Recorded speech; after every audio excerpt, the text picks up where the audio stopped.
بری چلالو با حالا چه می‌تی Τον Bosco. برو چه چه سگ کی اسم ما پیسا میدی بشی گفتم کاپایا پیسا میدی All units, we have a 3-minute burning fuse. Get out right now! Get out right now! We're at the top of the text. I repeat, captain contact. Oh, John, we need a plan now! Stay ahead! Touch up!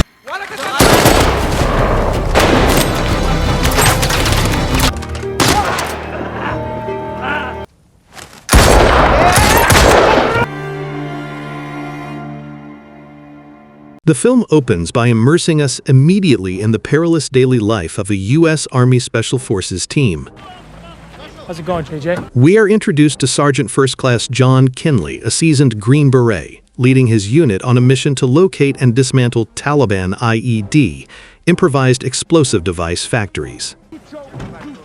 The stakes are immediately clear when their current interpreter is tragically killed in a brutal ambush,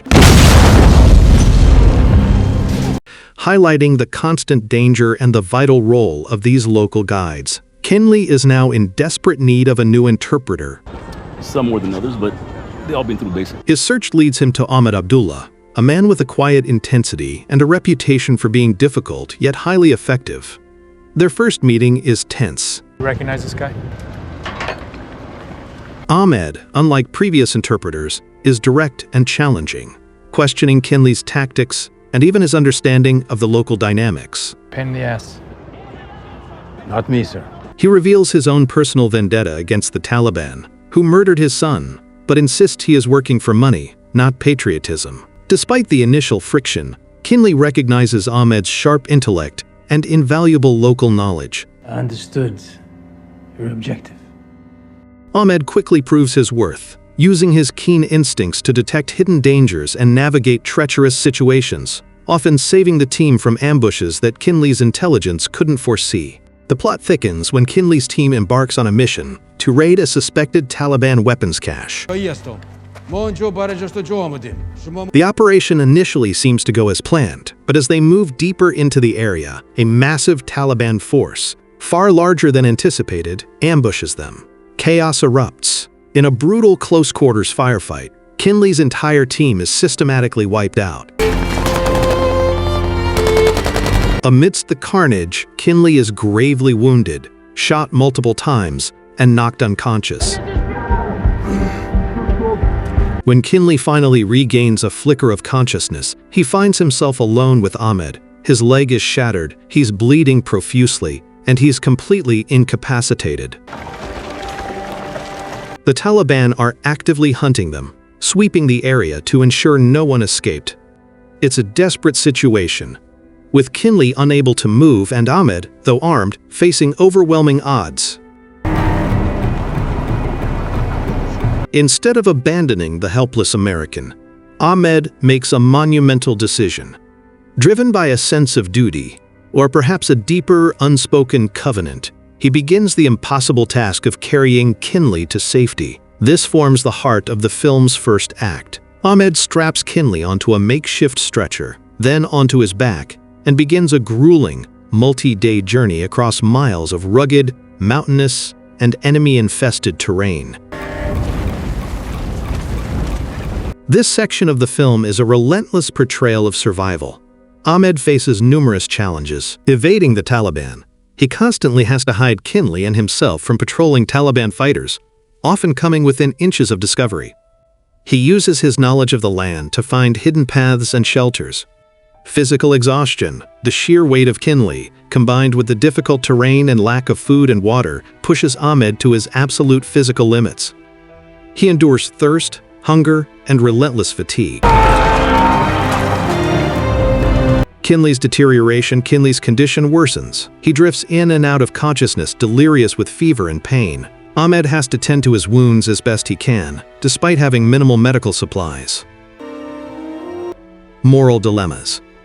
At one point, Ahmed encounters a group of villagers. He tries to get help, but they are terrified of the Taliban and refuse to assist, forcing him to continue alone. He also has to make difficult choices, like silencing Kinley, when his groans might give them away.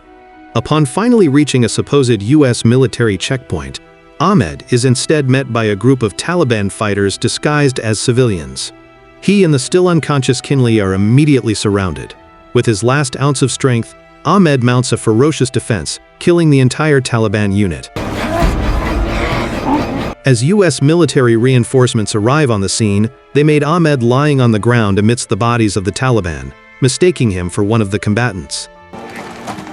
Look away! Kinley wakes up in a military hospital in the United States, weeks later. He is recovering, but deeply troubled. He learns that Ahmed made it back to his home, but is now in grave danger. The Taliban has identified Ahmed as the interpreter who saved Kinley and has put a bounty on his head, actively hunting him and his family. Kinley is hailed as a hero, but the praises feel hollow. His mind is consumed by Ahmed's plight. He immediately tries to secure Ahmed and his family's visas to the US, believing it's the least he can do. Hold again? Yeah, go ahead, put me on hold again. However, he quickly runs into the impenetrable wall of bureaucracy. He's told that there are thousands of similar cases, that Ahmed's application is just one among many, and that the process will take years if it ever succeeds. The government officials are sympathetic but ultimately powerless or unwilling to expedite the process. Kinley becomes obsessed. He experiences vivid flashbacks of Ahmed's heroic struggle, the impossible journey, and the promise he implicitly made. He sees news reports of the Taliban's increasing power and knows Ahmed's time is running out. His wife tries to support him but also urges him to move on. Kinley, however, cannot. The covenant weighs heavily on his conscience. Do you position? Being your wife. Frustrated and enraged by the system's failure, Kinley makes a radical decision. He goes absent without official leave from the military, liquidates his assets, and uses the money to hire a private security contractor. He plans a highly illegal and dangerous solo mission to return to Afghanistan, find Ahmed, and extract him and his family.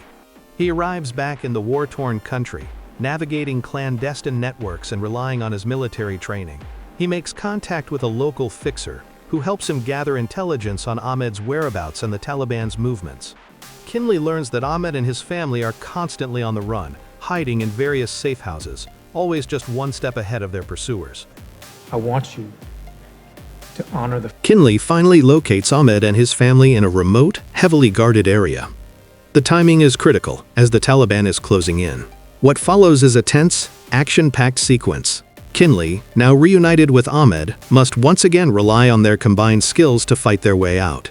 The plan: Kinley orchestrates a daring escape, using his tactical expertise.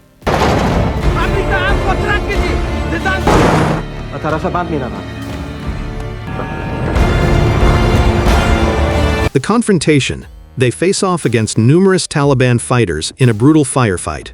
Ahmed, armed and resolute, fights alongside Kinley, showcasing his own combat prowess.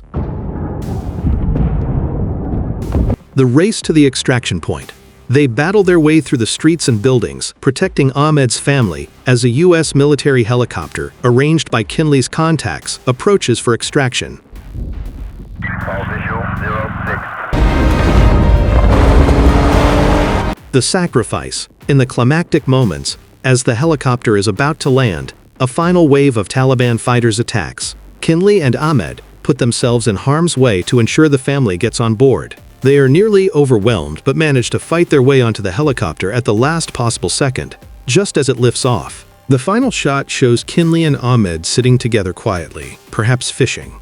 There's no grand dialogue, just a shared understanding and a profound sense of peace. The covenant, forged in blood and sacrifice on a distant battlefield, has been honored. It's a powerful ending that underscores the film's themes of loyalty, duty, and the human cost of war,